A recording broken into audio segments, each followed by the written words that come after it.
Scripture doesn't really point out to us who the ringleader was of this plot to kill their little brother Joseph. And we find this in the 37th chapter of the book of Genesis.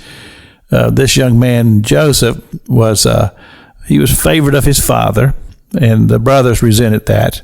And then the father had made him this colorful coat to wear, which just added to it. And then Joseph had these dreams. And in the dreams, he saw his brothers and his mother and his father bowing down to him, and that just kind of lit the fire. And when they saw their little brother come and walk across the plains as they were up on the ridge, seeing him coming, they came up with this plot. And as I said, we don't know who it was that was the ringleader of the whole thing, but we do know it wasn't Reuben. And perhaps Reuben was not there in the circle at the time that this discussion was going on, because basically they were saying, let's get him, let's kill him, and then let's deceive our father and tell him he was killed by some wild animal. And then we'll just kind of shake the dust off and say, well, everything's fine. But we know, life just tells you, it never works that way, because there's always something deeper and something more evil that always comes of these things. So as Joseph approaches them, this is a moment in his life that I don't know whether you've ever had a moment in your life when from one second to the next, everything in your world changed. See, I have one of those kind of moments.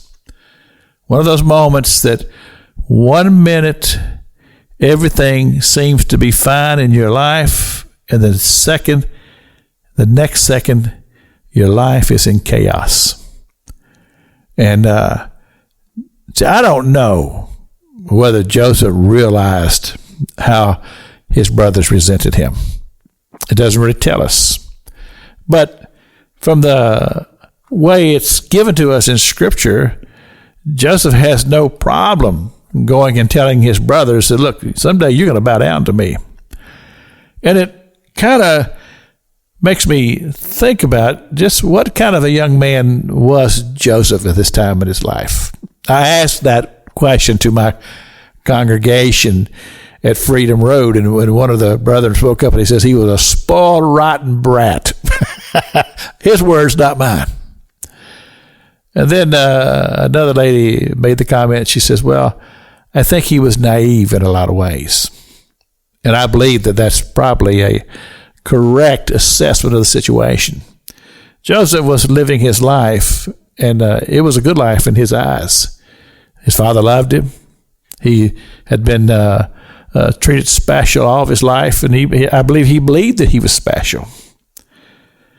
And then come this moment of reckoning, when he saw something he perhaps had never seen before. These brothers wanted to kill him. And you got to process all of this in your mind. And we've all perhaps had times when we've just had to process things. Well, a life-changing drama or trauma like that is hard to process. But I believe it was life-changing for young Joseph. This is Pastor Jack King with the gospel on the radio broadcast.